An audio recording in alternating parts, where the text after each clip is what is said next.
Hello, my dear listener. Welcome back to today's 10-minute reflection. Today I want to ask you a question that reveals more than we might expect. Do you find it easier to be the listener or the one who opens up? And why do you think that is? Let your instinct answer first before your heart speaks. Because this reflection, it touches on the quiet roles that we've learned to play in relationships during our life. Maybe you've become the safe place for everyone else, but you can't remember the last time that someone asked how you're really doing. Or maybe opening up comes easily, yet you still wonder if anyone's truly listening. Here's what I want you to hold as we explore. Sometimes the role that we feel safest in isn't the one that we most need. It's just the one that's kept us protected. So let's move through this reflection today with gentleness in our responses. Let's start off by asking, how would you describe your role in most conversations? Are you the compassionate listener, or the one who remembers the details, or asks the follow-up questions, the one who holds space so well?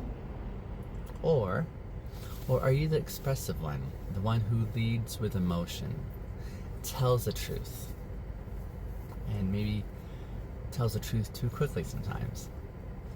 And when someone asks, how are you? How honest are you in your responses? Remember, just notice what these responses are bringing up. Now tune into your body. What do you feel when you are the one who speaks vulnerably? And how is that feeling different from when you're the listener?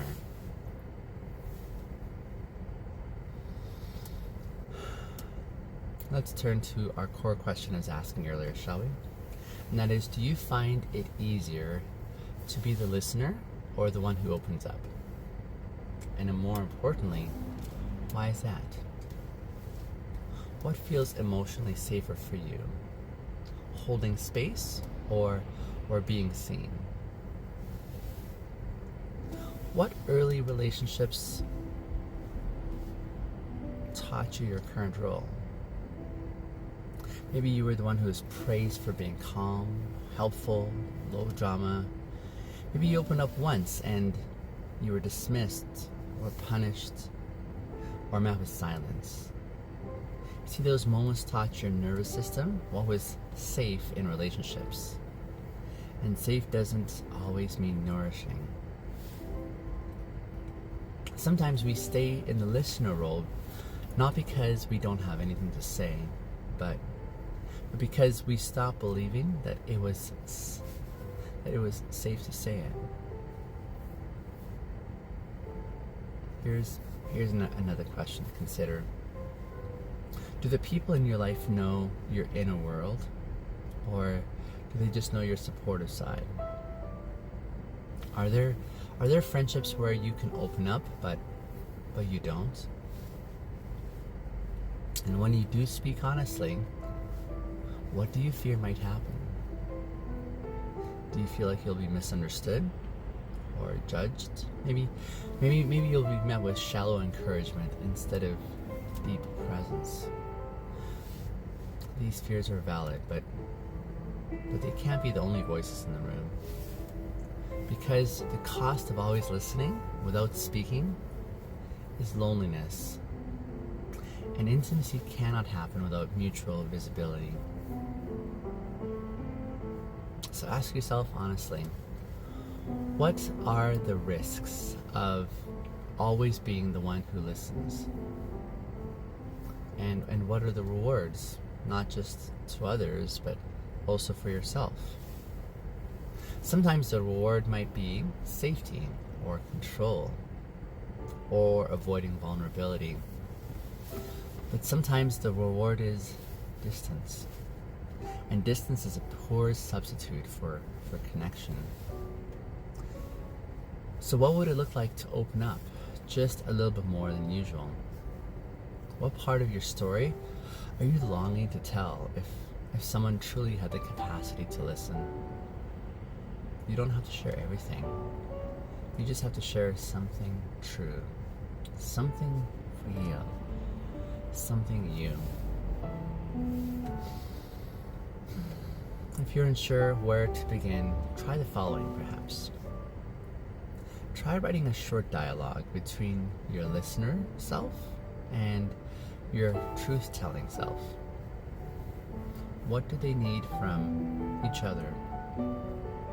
Or describe a moment when someone truly listened to you. What made it feel safe and what stuck? Or ask yourself, what's keeping me from believing that it's safe to speak honestly?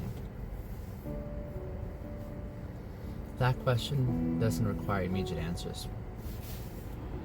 Just honesty, just awareness.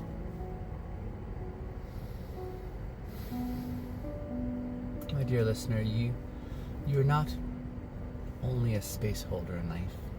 You have a soul that's worth holding as well.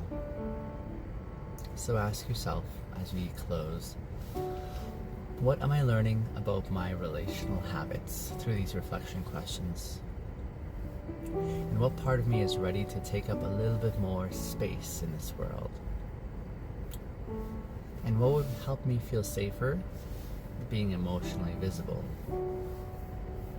Maybe that means telling a trusted friend, can I share something with you that I usually don't talk about? Maybe it's reflecting on your go-to relational role and asking whether it still serves your deeper needs. Or maybe journaling if you're a journaler. Journaling a version of your story that you've never really spoken aloud. Just for you. Just for now. Because here's the truth. My dear listener, your voice matters. Not just your support, not just your wisdom.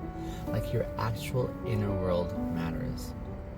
That part of you deserves to be witnessed, to be heard, to be honored. So thank you for being here with me today. Thank you for remembering that you don't have to stay hidden to be loved. You just have to believe that you're worth revealing.